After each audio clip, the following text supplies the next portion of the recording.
Hey everybody, Tim Miller from the Bulwark here. I'm sure many of you, like me, have been wondering what exactly is in the Epstein files. Like, what are they? What is already public? What is secret?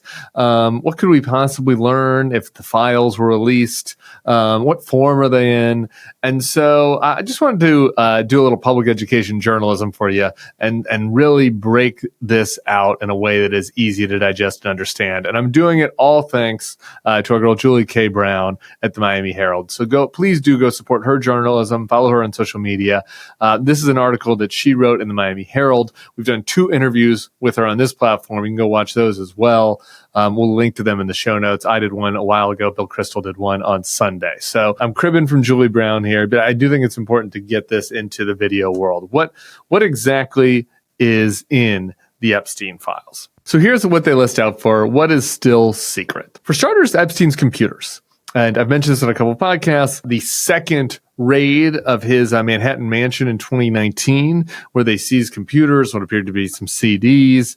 The FBI, it's unknown actually whether the FBI examined them. At the same time, a search was conducted of his U.S. Virgin Islands property, but that occurred many weeks after his arrest. Julie Brown says that sources on the island told her paper in 2019 that his employees removed boxes of computers and video equipment before that search was conducted. So maybe there's nothing from USVI, but we know the FBI got at least computers, video equipment, CDs from his Manhattan mansion in 2019. All right. There was another batch of computers that were taken when he was first arrested in 2005. That was his Palm Beach home. He lived down in Palm Beach by Mar-a-Lago. It's how him and Trump were connected in the first place. During that investigation, it was later learned that his lawyers kept access to those computers and those files. We don't know whether the FBI was ever able to get their hands on them. But some of that was returned to Epstein in 2008 after he pleaded guilty to minor sex charges. So potentially some material there. So the Epstein computers and the videos. Related to the videos, he also had cameras at his properties.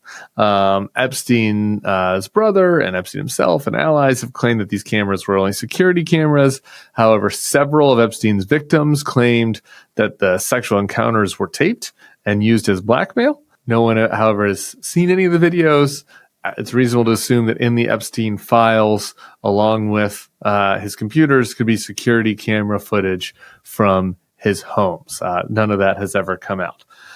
We also have what is in the FBI's vault.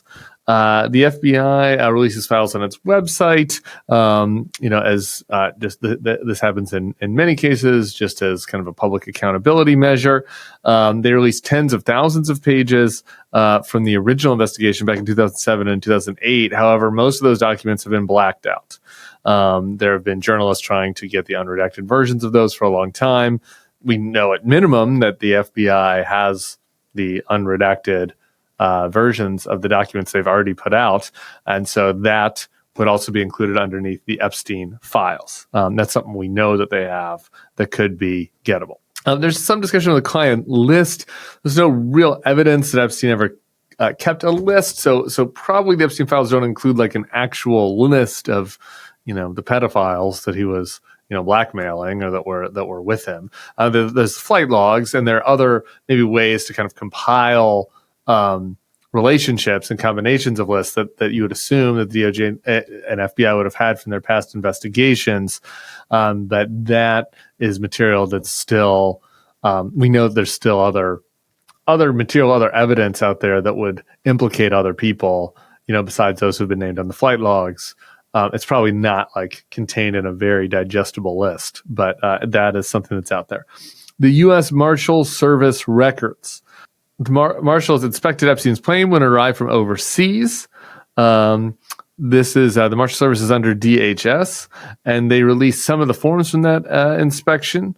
Thanks to a FOIA by the Miami Herald, Julie Brown. But other than Epstein's name, the forms were completely redacted. So we don't know what they might have uncovered on that plane. Maybe nothing, but we don't know. Since it was all redacted, that would be included in the Epstein files. There's some maybe more flight records we don't have. We do have some flight logs. There are additional FAA records, additional evidence from his home that I mentioned earlier in the U.S. Virgin Islands.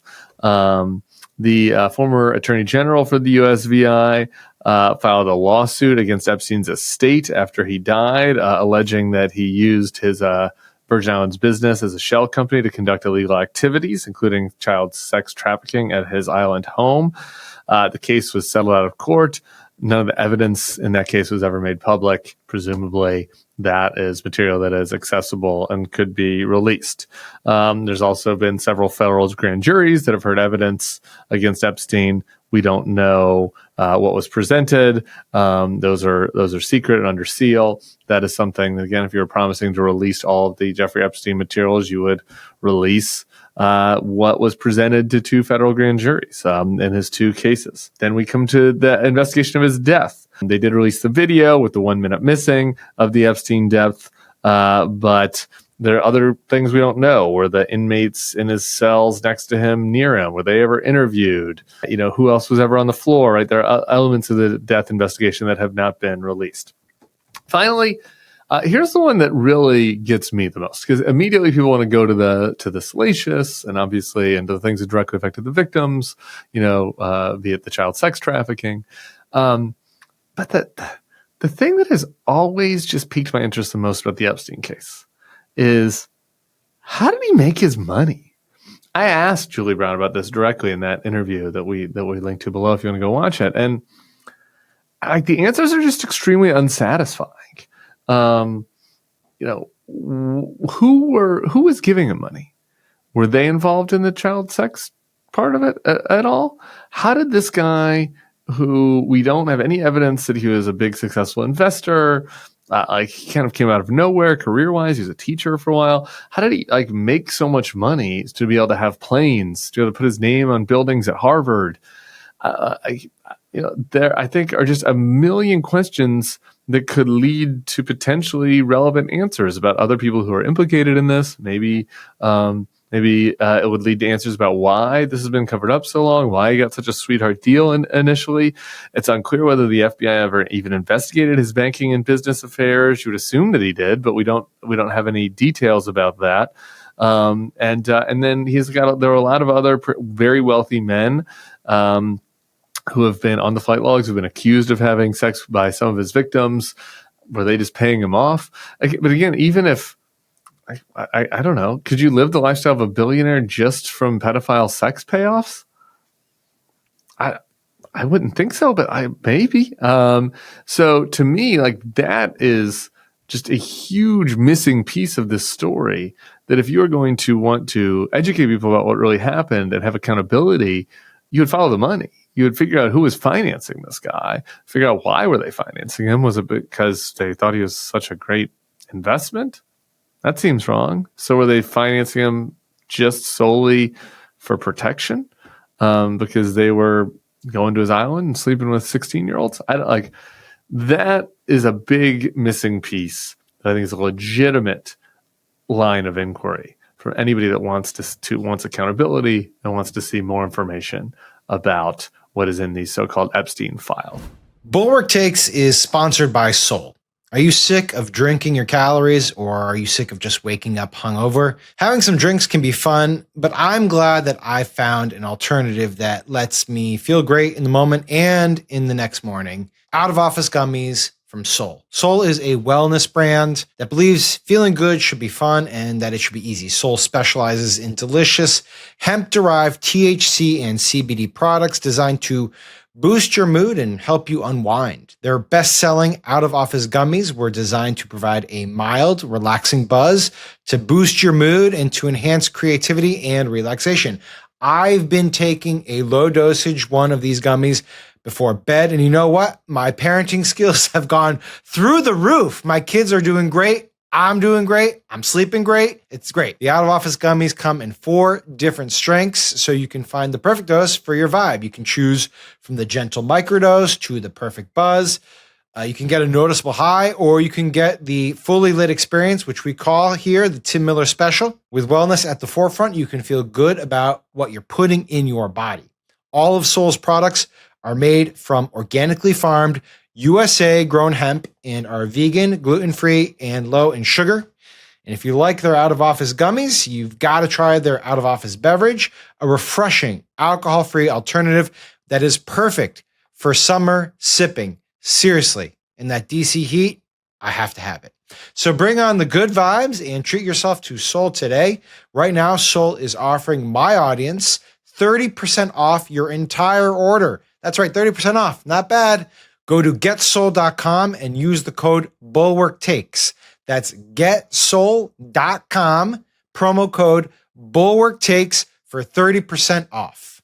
So there it is. Just to kind of sum up what is in the Epstein files. There are the computers, particularly from the Manhattan home that we know were seized by the FBI. Potentially, there are the tapes and the video cameras in his various homes. There are the redacted records from the U.S. Marshal Service and the FBI that we know have already been released, but with heavy, heavy redactions to such a degree that you really can't decipher them. There's some additional FAA records, might tell us a little bit more about where the planes were going, who was on them. There's the evidence that was presented to the two grand juries. There was the evidence, or lack thereof, in the Epstein death investigation, and then any information in any of these investigations related to his financial records. So you don't want to sound like a tinfoil hat person, crazy conspiracy person. Oh, I think there's a little black book that has all the perpetrators. It's not that. It's these series of different buckets of information that we have, that we know, either in some cases that we know that the FBI, the federal government has, or we have reason to believe they have, that could be released to shed more light on this and maybe bring more people to account. And who knows, maybe we'll discover that the president of the United States or some of his close friends are implicated. And that's why they've gone from demanding all this be released to demanding that everybody shut up about it. So there you go. Hopefully that was useful. Send that to friends who are wondering what exactly is in these Epstein files, and subscribe to the feed. We'll be back with much more on this. Everything else happening in the news. We'll be seeing you soon.